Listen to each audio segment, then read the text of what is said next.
I broke my leg at 18. We made a prototype, and when I tried it on for the first time, I was 36 years old. So half a lifetime later, I was taking back that independence, and it was really so special. We knew we had to share it. Good morning, Billy.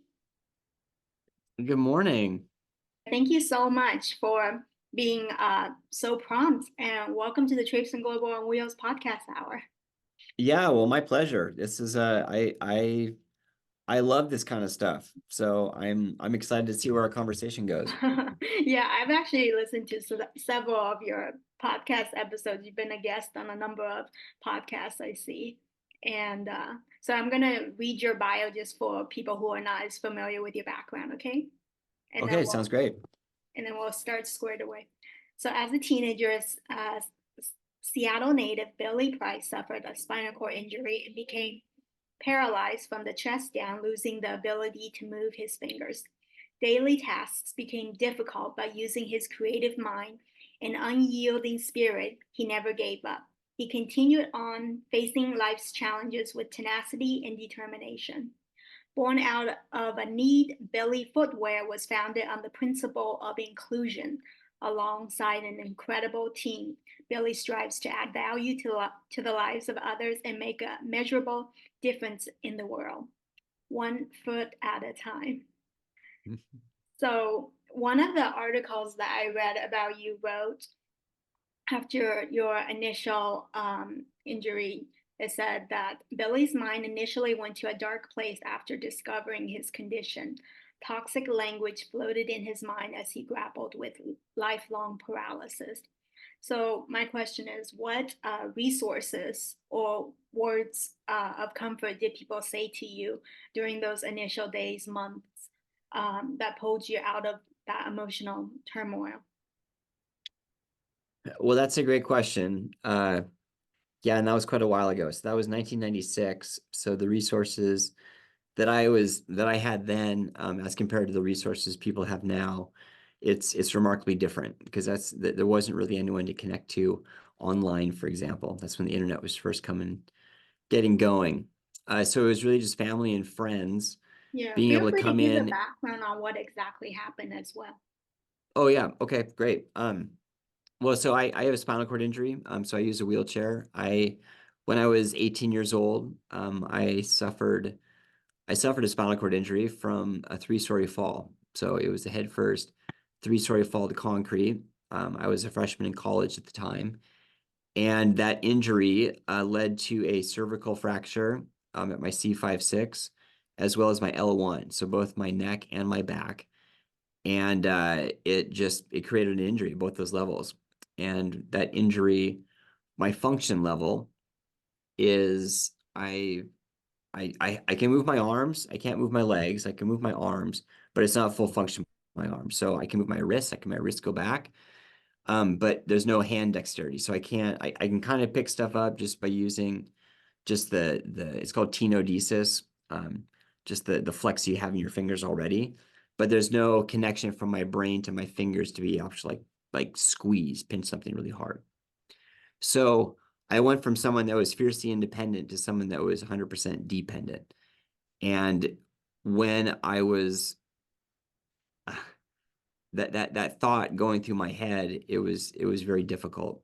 And I couldn't really see any clarity in the moment, nor what the future could and would look like.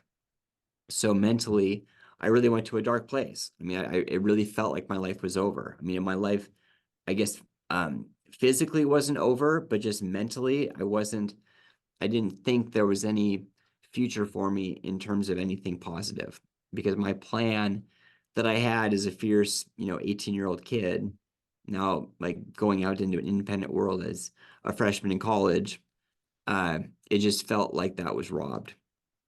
And I just didn't have any clarity whatsoever.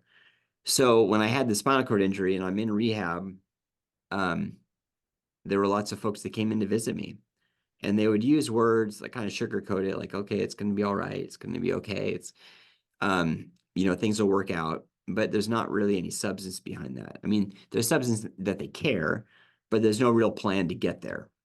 So the folks that were really helping me were more the physical therapist, the occupational therapist, which were addressing the now, going, okay, well, what wheelchair is going to replace your legs? Like you need to learn how to dress yourself with your given function level. So they're giving me the tools to be able to address things in the now, but it still isn't mentally preparing me or mentally helping me get over this hump, this acceptance of this new world. And really what happened was there were so many folks around me that were being supportive, but they're not going to fix you.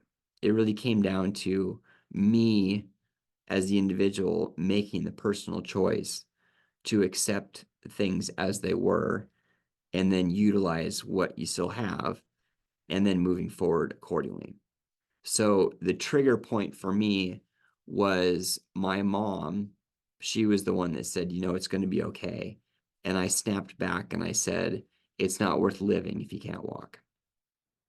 And when I said those words, it not only, I could see the emotion just pour over her face because she was already distraught. And those words really hurt. They really stung because she was struggling too. And when I saw that, I was able to recognize that I was in a very dark place.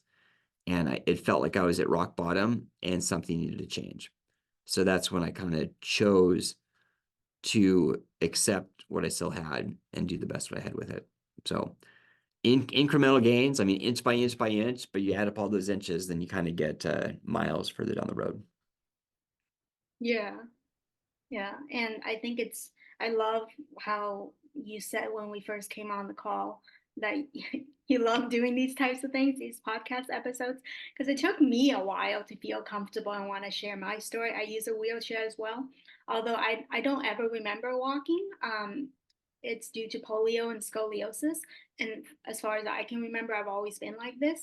So it's a different kind of it's a different set of challenges altogether, I feel. And so I think it's wonderful that you are comfortable sharing your story, because each story just gives that much courage to people, especially to people who are newly injured. And think of yourself way back then, if you had someone that was willing to share their story and was in that exact situation, came out of it, and now is the co-founder of a thriving shoe company that's doing such incredible work, not only for people with disabilities, but the people without disabilities are benefiting from having these types of shoes as well. um, Yeah, life is an interesting thing. I never would have thought myself to be an entrepreneur. Entrepreneurship was not my family. I was introduced to it later in life, and it I don't know, it's just kind of wild. I went from a very stable job and I left that stable job to start this company with a friend. And it started with one pair of shoes for myself. And now at the end of this year, we will have probably sold in our lifetime over 2 million pairs, which is just completely wild to me. That's incredible. Wow. So, what challenges has surprised you though about starting Billy Footwear? Oh my goodness, where do I start? So there's so many elements to that. I mean, you can talk about just being like just the business itself and being in a very competitive market. I mean, it's a shoe company, and there are lots of shoe companies out there, and there's some real big boys out there. And to be able to be competitive in that space, it's somewhat crazy to be able to even think you can be competitive in that space. But we've been very fortunate. I mean, our design has been rather disruptive. It's been different, and people have really gravitated towards it. It's the way our shoes are configured. There's a zipper that goes on the outside of the shoe and around the toe, where it allows the shoe to be completely unzipped, and then the whole upper of the shoe folds over, so you can drop your foot in, like literally just like step into your shoe, like place your foot unobstructed into that footbed. And that is just something new that just doesn't exist, or it didn't exist out there in the market. And really the inspiration behind that came from my personal challenge of putting my shoes on. It wasn't a matter of just not having the hand function to really do the laces. The challenge I was facing was having to shove my foot into a shoe.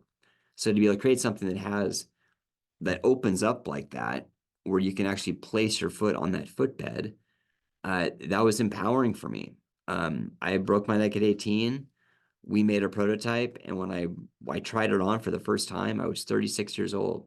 So half a lifetime later, I was taking back that independence, and it was really so special. We knew we had to share it. There's so many people out there that have gravitated towards a brand that have had kind of similar experiences, both as maybe a parent empowering their kids, or they themselves as individuals. But I think the part that's even more exciting is there's so many folks that come to the brand because they just love having an easy on, easy off shoe. So when you have someone that may have a functional need for the brand, and then someone that's attracted to the brand simply because of the style lines and the colorways and the convenience, what that does is it creates more of a universal type design. And it, for us, that's really the definition of inclusion. Inclusion is something that if you want to envision like a party, everybody's invited. So everyone can be successful with our product. And that's very exciting for us. And we find it's just really breaking down walls, it's blowing up silos, it levels the playing field. And it's something that's I'm excited to talk about. Yeah, that's awesome. And they're so beautiful too. I see all the shoes behind you for those of you who will be viewing the video. So those are all of your shoes, right? Well, not all of it, but good selection of them anyway. Indeed. Yeah, that's a good selection behind us. We have high tops, low tops, kind of athletic sneakers too, lots of different colorways, toddler, men's, women's, kids. The brand has grown quite a bit through the years. Yeah, and then it embodies universal design really well in that it doesn't protrude out and shout out, be like, hey, this is for people with disabilities. And not that that's a bad thing, but a lot of times we do want to feel included and a part of something rather than like a sore thumb that sticks out. Yeah, Um, yeah, and I couldn't agree more. I mean, one of the things when Darren and I first started, we remembered, and I've said this example many times in other interviews. We remembered being on the playground growing up, and if there was someone that was wearing something different because of some sort of functional need, the other kids around them would remind them they're wearing something different. And the last thing we wanted to do is bring something to market that made you feel different. I mean, if you wanted, I mean, our shoes are different, but they're different in a trending kind of way.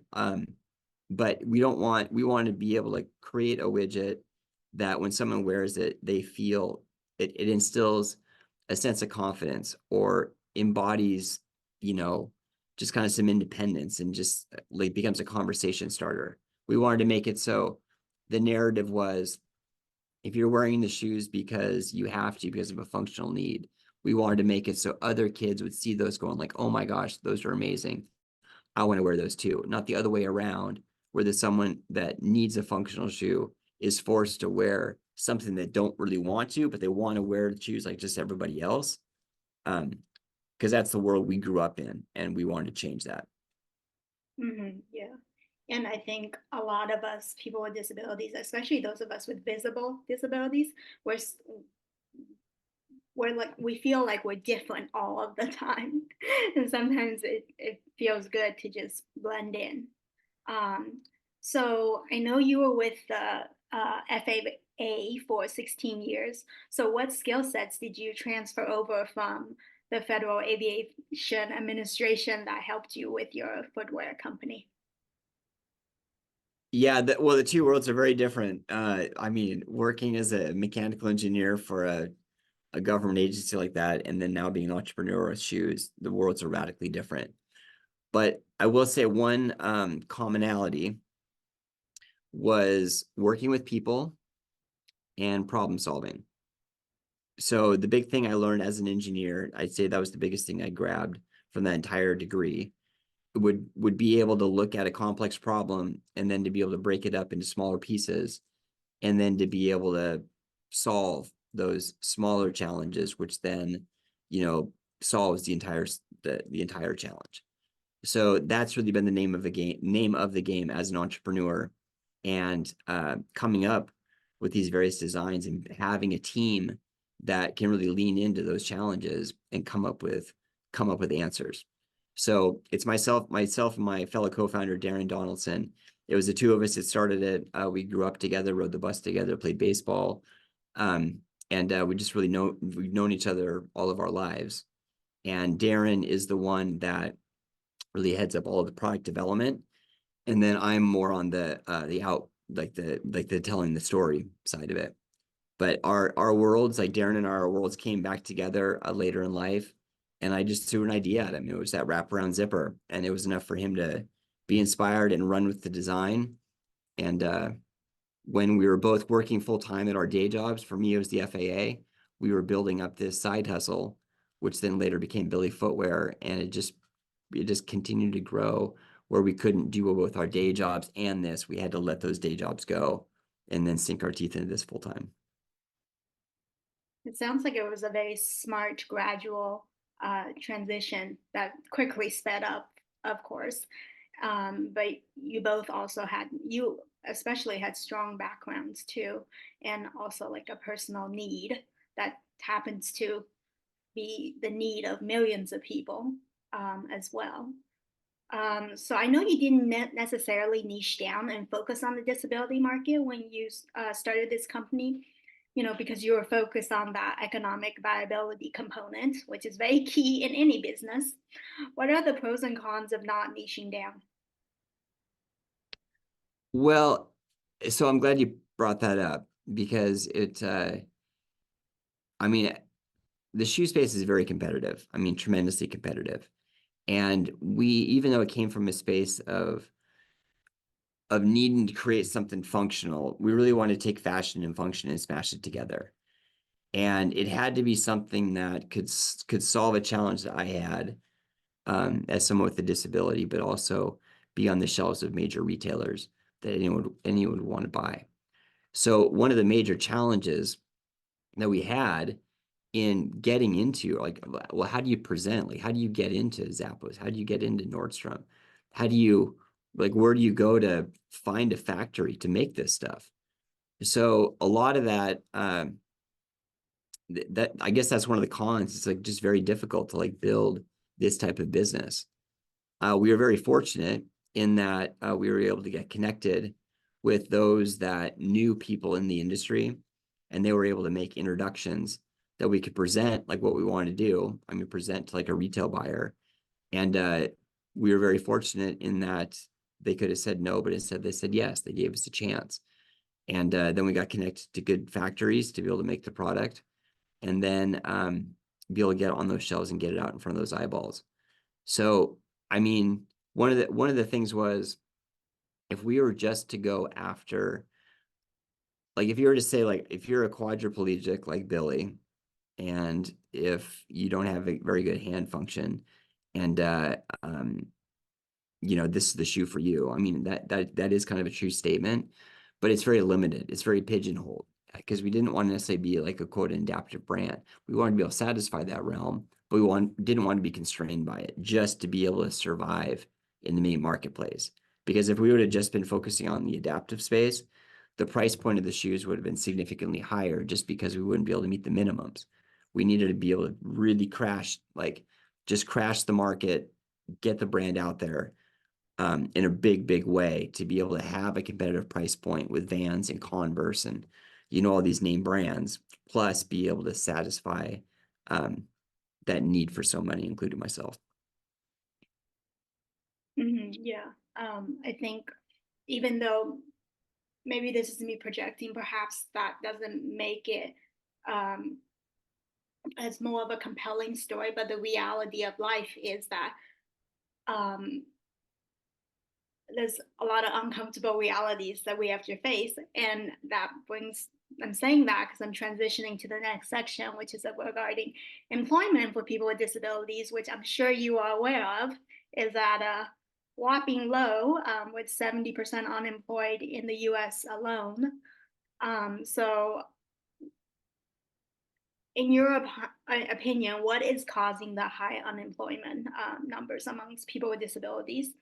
It's a two-part. So the second part of that is, how do your shoe prices accommodate the relative low purchasing power of people with disabilities? Well, those are big questions. Those are really big questions. There's no easy answer. I will say that with my stint with the FAA, I got that job through going to a job fair, and it was a job fair. It was titled like it was like a disability job fair. So everyone everyone that was going to that job fair had some sort of disability. And uh, I don't know. I mean, I went there. I had already had two internships with, while I was in college. But I went into that fair with a resume and dressed for success and had some references and just, handed it to him, engaged in a conversation. So it was a very like proactive approach on me to be able to go out there and put myself out there, like be vulnerable, I guess, knowing that I don't really know what I'm getting myself into, but throwing it out there to see what would happen. And they ended up calling back. I mean, my name was on a big old stack of a bunch of resumes, but it really took a proactive approach of going out there and trying. Um, so I think that I think it still requires action on the individual. I mean, but recognizing that the individual may not be able to do everything, they're going to need assistance. I remember there was a gal that I was working with at the FAA that had a caseworker that would work with her, like with her at work. So it was just a great program for you able to be out there, like, adding value to the company, like building their own self-confidence, being out there and like working, like getting that job satisfaction, but also knowing that she needed to have someone with her to help her. It was just a nice complete package. So I don't necessarily know what's contributing to the employment being so low, but I will say that to get out there, it's still going to take some action on the individual. It's not gonna be handed to you. Yeah, definitely be proactive and more persistent and consistent than the average person out there for sure. Um, and then in terms of the second part, did you already address the shoe price and how you accommodate a low purchasing power? Yeah, thank you for that. I so for our shoes, I mean, we had to be to survive as a business, we had to be competitive. We had to be competitive with other brands out there, but we definitely recognize that, like a $50 shoe or $100 shoe, I mean, that can be very that can be difficult. That can be difficult to reach. We have been very fortunate to partner with Target. So Target, they do carry our shoes. However, the shoes at Target are very specific for Target.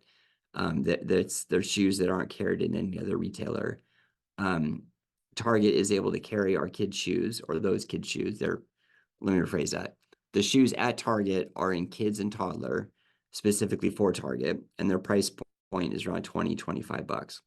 But just keep in mind that a $25 shoe, it's a great quality shoe, but you can only put so much into a $25 shoe.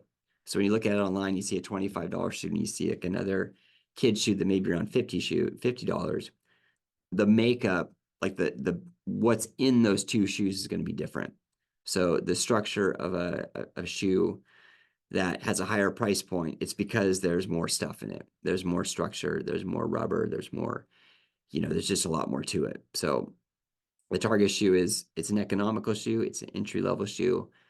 Just realize that, you just can't put as much stuff in a $20 shoe as you can with a $50 shoe. But it was very important to us being an inclusive brand. Inclusion also must recognize fiscal responsibility too. So we wanted to be able to come up with something that had uh, some more fiscal inclusion that our other shoes just weren't quite able to reach. Yeah, exactly. Without the oxygen, you can't live, right? Without the financial aspect, there's no adaptive shoe at all. So I know your product is, the need is people with disabilities, but it's available to all. Um, do you employ people with disabilities? And if not, how do you think companies can be more inclusive of employing more people with various types of disabilities? Yeah. Well, that's an important question. I mean, so the first part, employing someone with disabilities, uh, the answer is yes. I mean, I for one, I mean, I have a disability. One of the challenges, though, is the job, the roles that need to be filled. so much of our like e-commerce business, for example, and having shipping off to Nordstrom and Zappos and like DSW and Kohl's and all that, it requires the actual role can be rather demanding. So it's like driving forklifts, it's lifting boxes overhead. So it's a matter of like just having the right role to be able to fit the person to that role. So we are a very inclusive brand. So we are very, no matter, doesn't matter skin color, doesn't matter disability or not disability. We are very open. We've been very fortunate to those that we hire has always been like within the family. We're still a very, very small team. Um, but yeah, we're very open to hiring anyone that fits the role. Any recommendations for companies in general? Well, I think I don't know if I necessarily have a recommendation, but what I will say is, you know, just through our company, like from where we were and where we've come to, so much of our success has been through word of mouth and through building strong relationships. And really what that does is it builds community. And community needs to be an inclusive space. So that needs to include everyone. So, and when you include everyone, you're better for it. So having companies that have like all skin colors, all ability levels working together to have a voice to be able to not only better the company, to better the world, we're all better for it.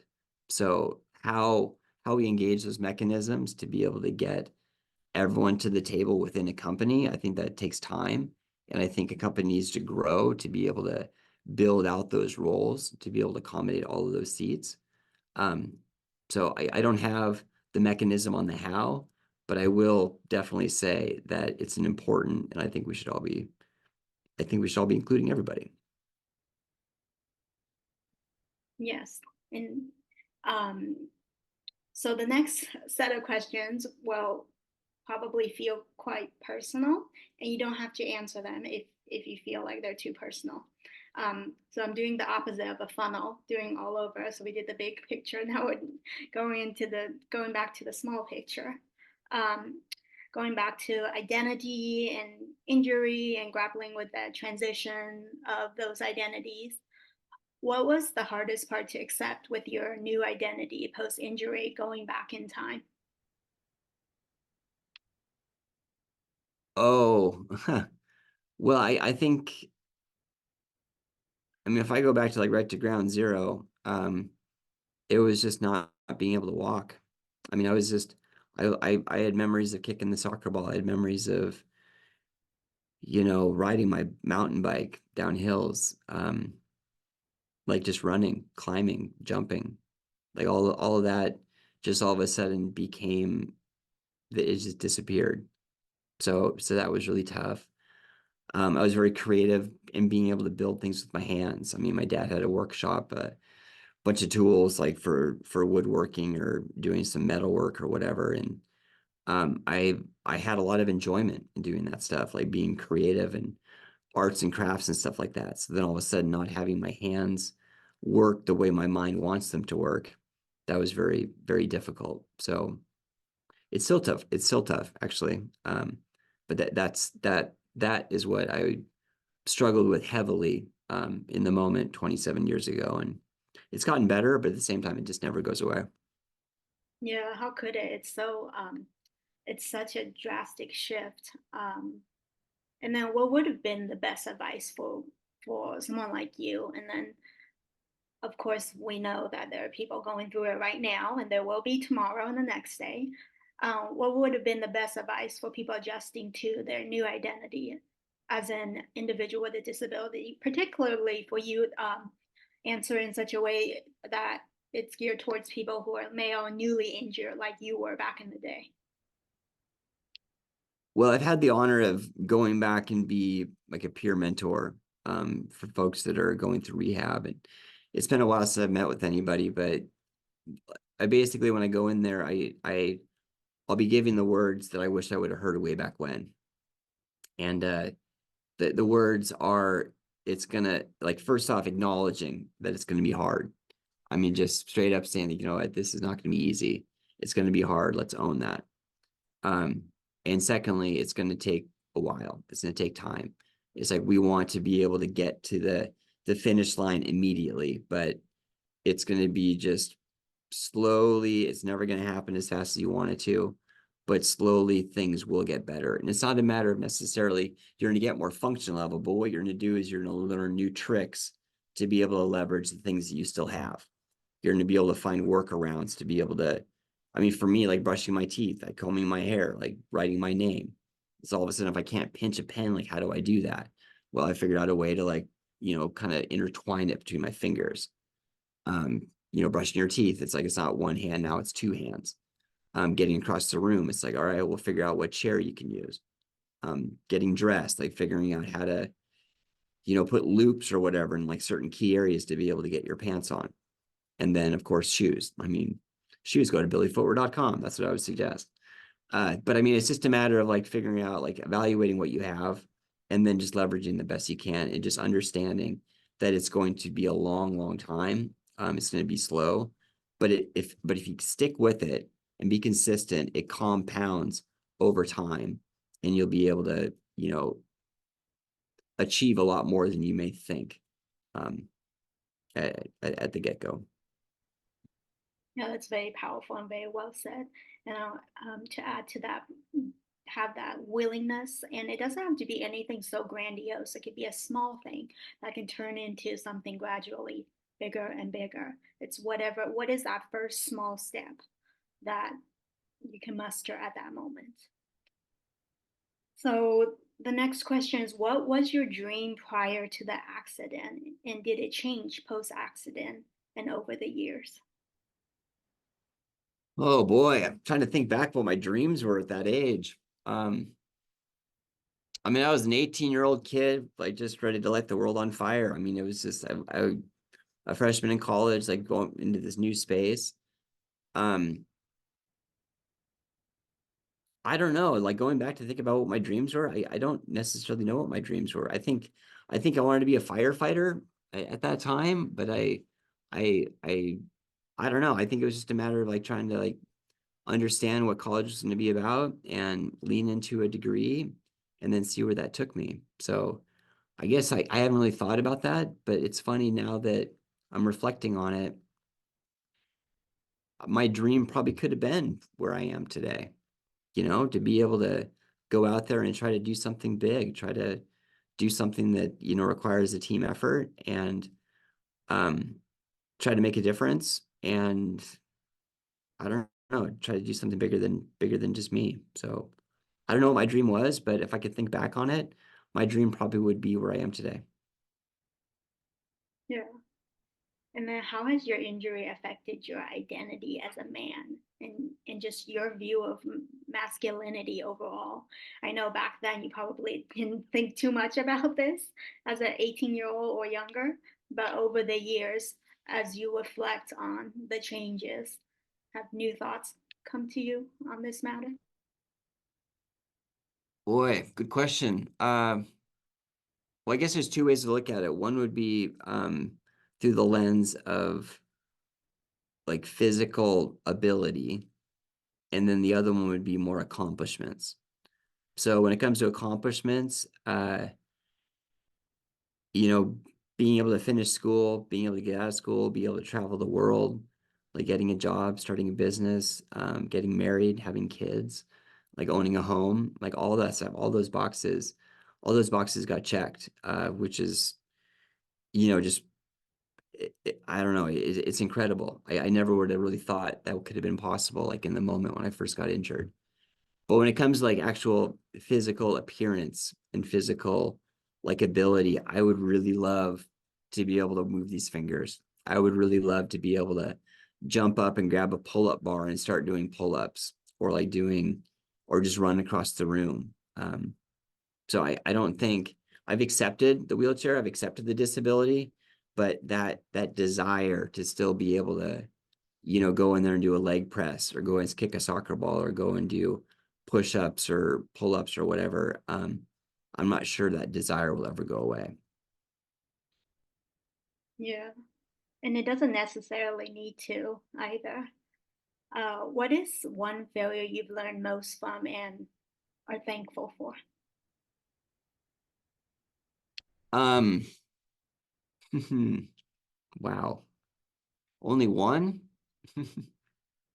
This as many as you want. You got four Well, I minutes, definitely, so okay. I've definitely had a lot of failures through the years. And it's been interesting because of those failures, every single time they haven't held me back. They may have knocked me back a little bit, but they've propelled me forward. And I would say that's the biggest thing um, that I have learned from failures. I can't think of really any specific example that's going to like paint this picture because there's been so many failures. Like looking at the business, I mean, like we've had bad manufacturers, we've had bad partnerships, we've had so many different challenges through the way. But each one of those epic fails required us to like kind of level set, regroup, and then keep pressing forward. Um, I would say the biggest thing I've learned through the years when it comes to failure is it's not a path where it's like you either fail. It's not like the opposite of failure is, or the opposite of success is failure. The opposite of success is quitting. So what we found was like every time we failed, it's really just a learning of like, okay, maybe that wasn't the way to pursue it. Let's regroup and try it a different way. Because every single one of those failures, it ended up being a new path to big, big success that we wouldn't have gotten to had it not been for that failure. yeah. Um, some people have said that they learn a lot more from their failures than their successes. So, Totally. I couldn't agree more. yeah. So, in closing, our last real question: what is your ultimate dream for Billy Footwear? Well, we started this company with the desire to add value. I mean, that's within our mission statement is to add value and make a measurable difference in the world 1 foot at a time. So my ultimate dream for this company is for it to be a really, really big company. And I say that not because I want to be a big business owner. I say that because you can't give what you don't have. So by being a big company, we can do so much more. We can add so much more value. We can employ so many more other folks. And together working as a big company, we can just collaborate with so many other organizations out there, build that community, and accomplish these big tasks that need to be accomplished. Yeah, I think it's well on its way there. And also, as you were answering your question earlier about just what your dreams would have been when you were 18 or younger, I personally think, um, there's pros and cons to our injuries or disabilities, however they may develop. But I think for me and you, there's definitely a level of depth and and empathy for people, just because we have experienced such depth because of our injuries, because of our disabilities. Um, and so, anyways, I just wanted to add that little bit. But in closing, how can people follow you either on social media or work with you to expand your footwear products and make your dream come true? Oh, thank you. Well, first off, this has been an amazing, amazing opportunity. So thank you for the opportunity. Um, so the mothership is billyfootwear.com. So our website, billyfootwear.com, there is a tab right there that says store locations. It lists all of our retail partners. We do sell shoes through Target, through Kohl's, through DSW, through Nordstrom, through Zappos. We have international distribution through Canada, through the Netherlands, which feeds all of Europe, Australia. So billyfootwear.com is probably the best place to start. And then beyond that on social, it's all at Billy Footwear. We keep it simple. Great. Thank you so much. My pleasure, Ming. The pleasure is mine.